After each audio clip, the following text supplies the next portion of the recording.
देखिए आज का चैप्टर है व्यावसायिक सेवाएं 3 संदेशवाहन। इंग्लिश में बोलते हैं कम्युनिकेशन। तो संदेशवाहन होता क्या है? तो संदेशवाहन का मतलब हुआ संदेशों का जाना आना। जब एक व्यक्ति या एक से अधिक व्यक्ति भी यानी एक पक्षकार दूसरे पक्षकार को कोई भी चीज बताते हैं, समझाते हैं, भेजते हैं, अपने विचारों को दूसरे तक पहुंचाते हैं, वही है संप्रेषण या संदेशवाहन। वही है संप्रेषण या इंग्लिश में बोलते हैं कम्युनिकेशन। यानी जैसे आज के डेट में हम लोग के लिए ज़्यादा डेवलप मोबाइल, यहाँ से बोलते हैं हेलो, तो नानी मेरा दिल्ली में रहते सुन लेती है, हाँ बुआ बोलो। तो ये भी क्या है, मेरे संदेश को, मेरे विचारों को वो पहुंचाता है ना। तो मोबाइल भी वो संदेशवाहन का माध्यम हो गया। ठीक है, हम वीडियो कॉल्स पे देखते हैं, मेरे फेस को, मेरे वीडियो लोकेशन को वो डायरेक्ट शेयर करता है, वहां तक पहुंचाता है। यह भी संदेशवाहन का माध्यम हो गया। तो संदेशवाहन का मतलब हुआ संदेश को एक जगह से दूसरी जगह तक पहुंचाना। तो संदेशवाहन को दो भागों में बांटा गया है, परंपरागत और आधुनिक।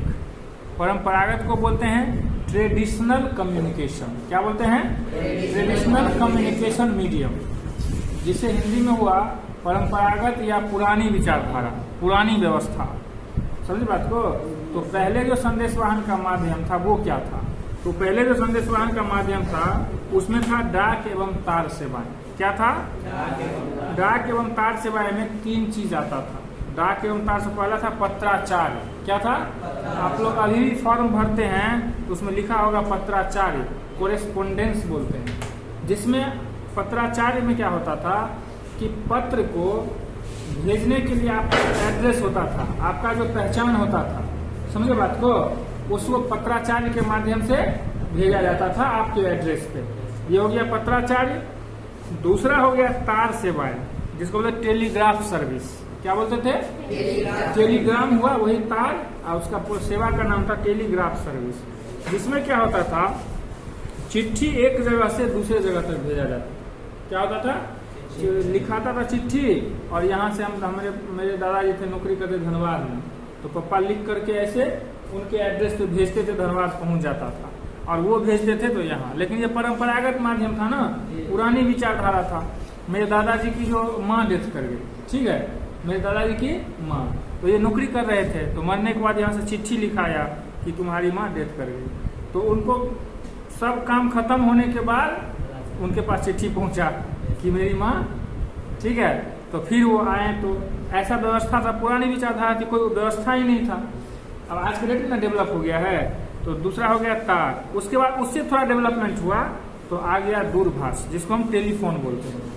हम समझा चुके हैं पहले भी। टेलीफोन में क्या होता था कि तार जमीन के अंदर से, या जैसे जैसे इलेक्ट्रिक तार सप्लाई होता है ना, वैसे तार आता था अंदर से, सभी के घर के फोन में लगा होता था, रिसीवर आता था, ट्रिंग ट्रिंग बजता था, कान में लगा करके बात करते। समझे बात? तार आंधी तूफान में या जैसे भी कहीं चला, तार अगर कट गया तो आप बात नहीं कर सकते हैं, लाइन सप्लाई बंद। ठीक है, तो ये हो गया तीसरा टेलीफोन। यह तीनों कैसी विचारधारा कहलाती है? पुरानी विचारधारा। ठीक है, उसके नीचे में थोड़ा प्रारंभ लिख लीजिए, ऑब्जेक्टिव इंपोर्टेंट होता है। नीचे में लिखो 1,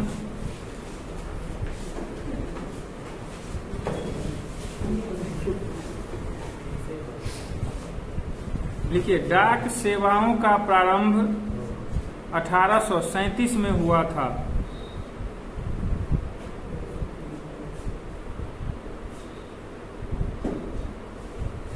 डाक सेवाओं का प्रारंभ 1837।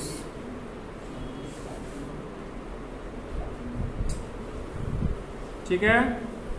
दूसरा, डाक विभाग की स्थापना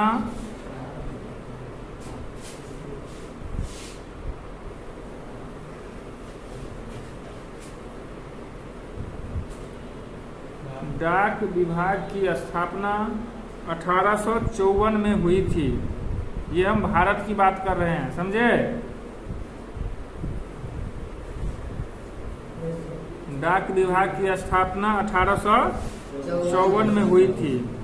अगला रेलवे डाक सेवा का प्रारंभ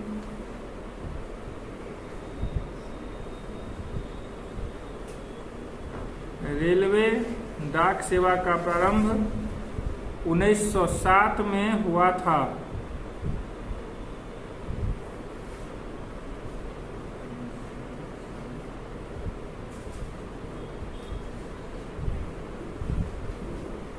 रेलवे डाक सेवा कब प्रारंभ हुआ था? अगला, वायु डाक सेवा का प्रारंभ 1911 में।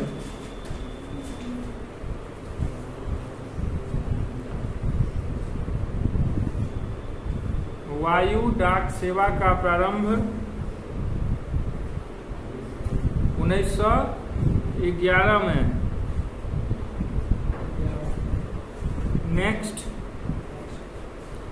तीव्र पोस्ट सेवा का प्रारंभ। तीव्र पोस्ट सेवा का प्रारंभ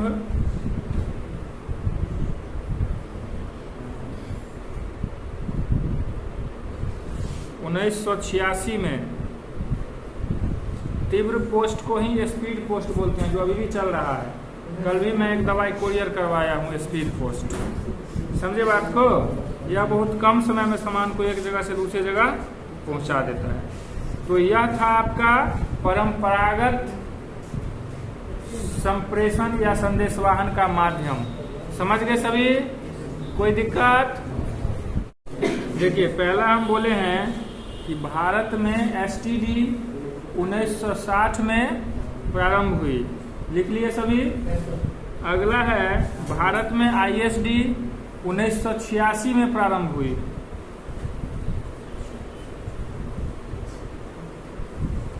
आईएसडी में हो गया इंटरनेशनल, मतलब देश से बाहर फोन से बात होना, 1986 में प्रारंभ हुई।